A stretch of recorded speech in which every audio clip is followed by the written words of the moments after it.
Hello, fellow kaiju fans and kaiju collectors. I'm back for my next review, and following with the collection update. My next review is obviously going to be for Kong Skull Island on Blu-ray. Now, it took me a very long time to actually go out and pick this up. Don't ask me why, but it just did.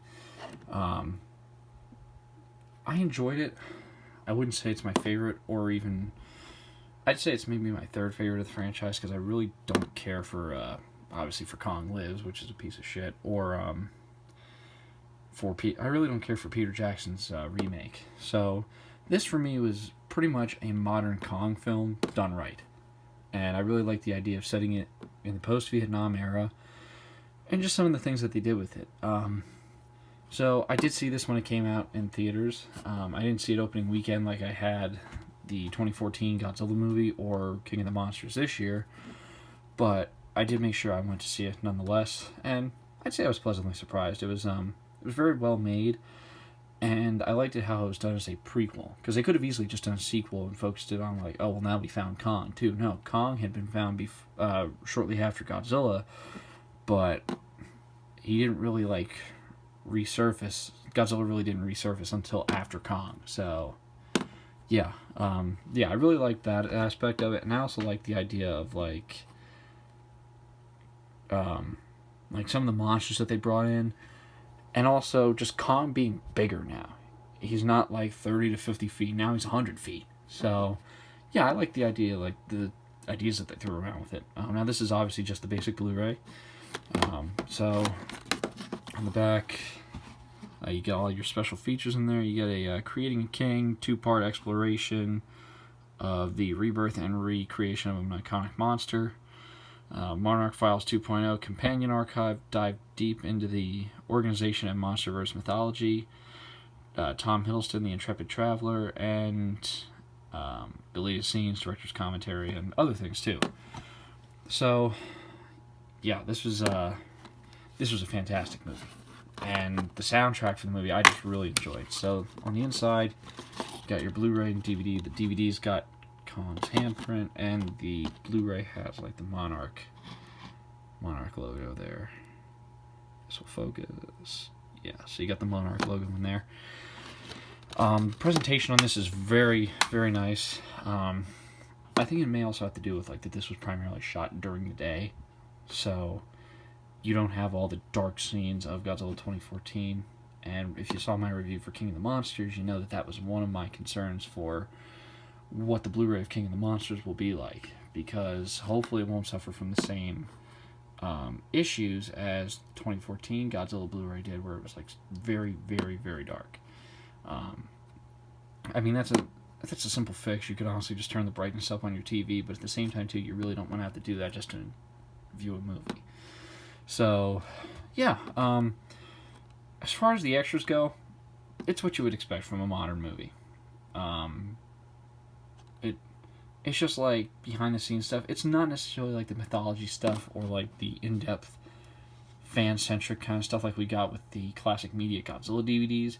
It was more just like how you see most movie making of documentaries now. It's all just about the movie, or like what they've done to recreate this character in a modern setting. Which I did like how they did some callbacks to like the '76 movie, particularly the briefing scene.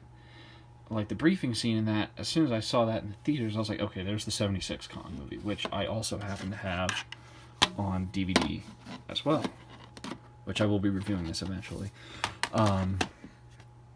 But yeah, like there's just certain things. The only thing I was kind of bummed that we didn't get, and I can't really consider this a spoiler because this movie's been out for 2 years. If you haven't seen it by this point, then I don't know what you're doing watching the video, but I was a little bit bummed that we didn't get like a ravine scene like we did in 76, 05, and in the original 33 version. But at the same time too, it kind of makes sense, because what's Kong really gonna do? Like, he's big enough, he could just pick up, if he was in like the 76 movie, he could easily just pick that tree branch up with one hand, or pick the tree up with one hand and just fling it all around until all the guys fall off, or just pick it up and drop it. But yeah, I could kind of see why they didn't do it, and it's something, just a minor nitpick that I wish we would have gotten, but it's nothing to really detract from it. John Goodman does a fantastic job in this movie, and I mean, lately he's been known for doing some, I guess you could say, lackluster movies, because I mean, leading up to this, I mean, he was in The Gambler with Mark Wahlberg and a couple other things, but I believe this is actually his first monster movie that he's done, and I mean, wow. Just his speech on monsters and like that, and what he experienced in his time in the military. Just, wow. That was probably the speech of the movie. Samuel L. Jackson obviously does a great job. John C. Reilly's there for his comedic value. But really, I'd say the real highlight is probably Kong and the skull crawlers and all the different monsters of Skull Island. I mean, because you got Spider, that gigantic buffalo thing that comes out of the water, Kong, the skull crawlers, Queen Skull Crawler, just lots of different stuff. The soundtrack for this movie obviously was also one of my highlights, because I really liked hearing like all the classic rock and classic metal, like Paranoid by Black Sabbath, and all the stuff that really kind of puts you in the time period.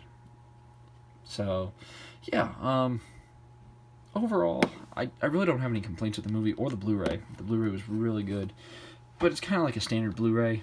There's nothing special to it. It's just kind of like the same thing. Like, there were 4 or 5 different versions of the 2014 Godzilla movie on Blu-ray. Okay, but there's nothing different.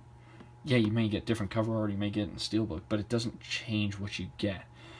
If there was like a way that they could do like kind of like how they do with like those big box sets for some of the new movies, where it comes with like all the supplemental material, that's what I'd love to get for these movies, like a Monarch guide or like a Monarch reports book for Kong, and then for Godzilla get the one for Godzilla.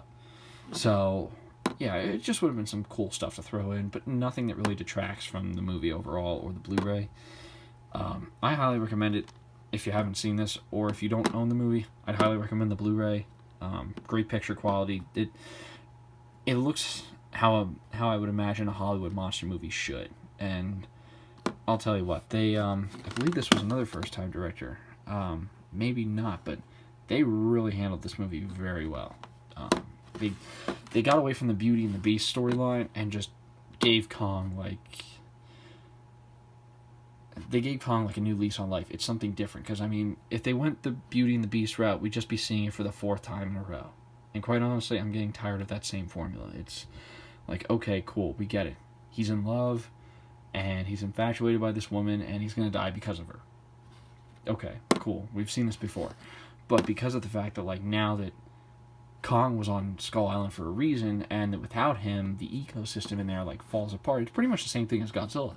Godzilla is nature's way of balancing itself out. Kong protects those villagers, and also other creatures from the skull crawlers, because without Kong, the skull crawlers have free reign of Skull Island. So, yeah, it's just some cool little stuff that you can that they changed about this movie, and also just some nice throwbacks to the classic movies. So yeah, I'd give it a 4 out of 5. I mean, I had a good time with it in theaters, and on Blu-ray, it's just as good. But it's just, I'd only give it a 4 out of 5 because I'm not as big a fan of Kong as I am of Godzilla. Just a minor personal preference. That's not to say that for somebody else, this would be a lesser rating.